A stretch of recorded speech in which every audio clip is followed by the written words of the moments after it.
Hello, and welcome to OnStage at the BACP. My name is Marla Taylor. Today I'm going to be interviewing the director of our upcoming production, The Girl on the Train. Our director is Don Taberer, someone you've probably seen and or heard from before on our stage, and we're glad to welcome him back. So let's get started as we welcome Don Taberer. Don Taberer, welcome back to the Broken Arrow Community Playhouse. And I mean literally, welcome back. You were here last Christmas for the Christmas show, and now you're directing our October show, The Girl on the Train. So, for those of us who've not read the book or seen the movie, if there's anybody out there, tell us about The Girl on the Train.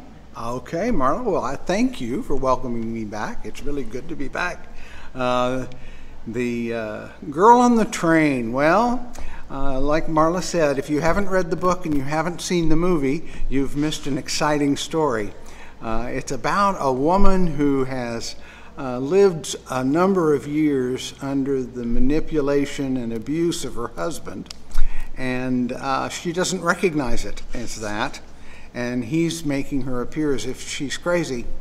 And so he leaves her for another woman, and the story is about her finding her own power and her ability to break away from the hold that her ex-husband had on her and recapture herself before she was his victim.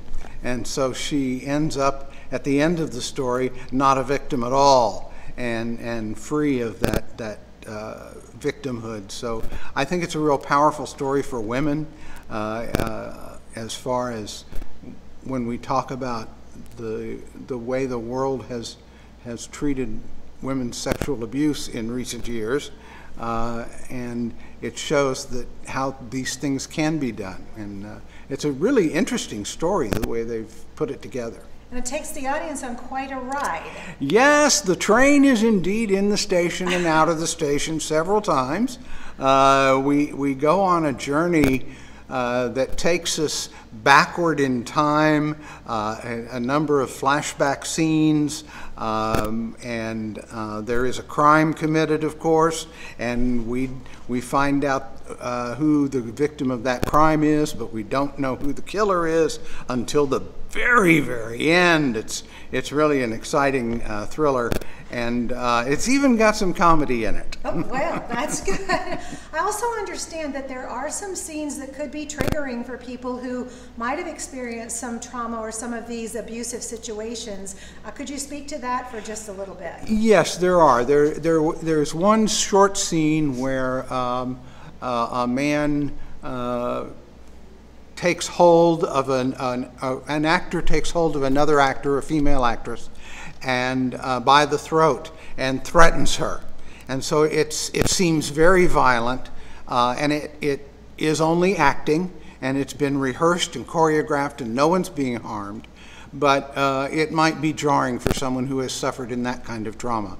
And there's another scene where a couple have a rather passionate embrace and kiss that might also be construed as the prelude to a sexual encounter. Now, fortunately for the audience, the actors are interrupted by another actor, another character, and so nothing actually happens, but it still might be triggering for some to see that on stage. It's a graphic depiction. No clothing is removed, okay, and that's good to know. Yes. there's no nudity, and nothing bad happens there. That's great. Now, language is another thing. We've posted some of that in some of our publicity. Talk to me a little bit about the language. I mean, I know that it's germane to this story, and if people have read the book and seen the movie, they are aware of it. But if they've not done either one, tell us a little bit about that. Right.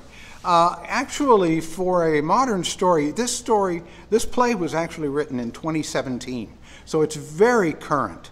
And for a story that current, it's sad to say that it has a noted absence of profanity, mostly throughout the play.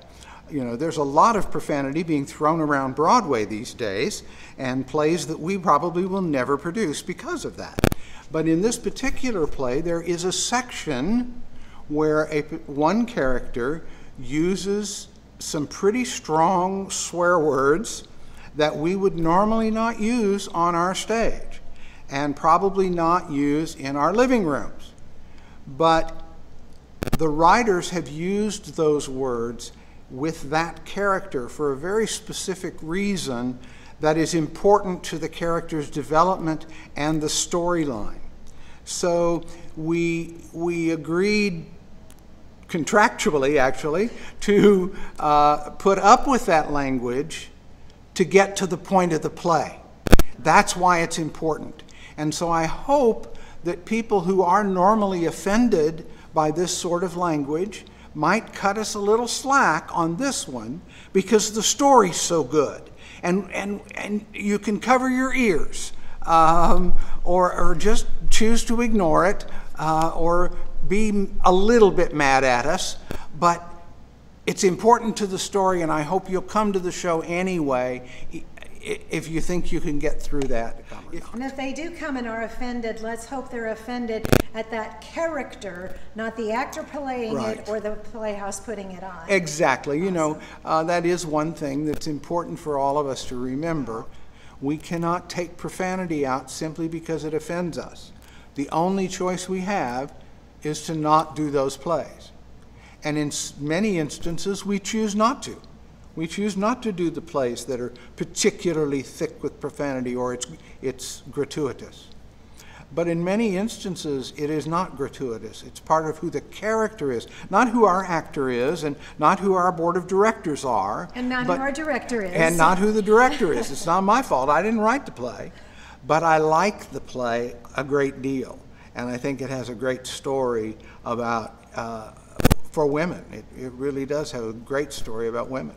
Well, we don't have the time here, but I know you would love to brag and brag and brag on your cast, so I guess we'll just have to tell people to come see it. Come see it, please. The cast is one of the best casts I've seen in a long time, so please join us the end of October.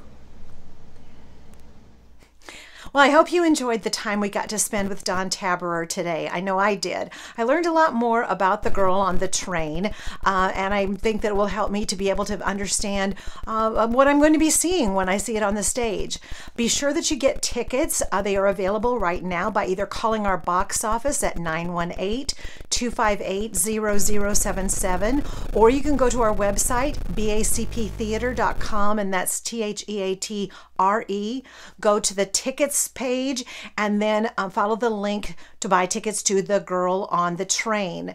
Performances are scheduled for October the 20th through the 22nd and the 27th through the 29th. The evening performances are on Friday and Saturday evening at 7:30, and on Sunday afternoons the matinees start at 2 o'clock. We hope to see you soon in the theater. Bye for now.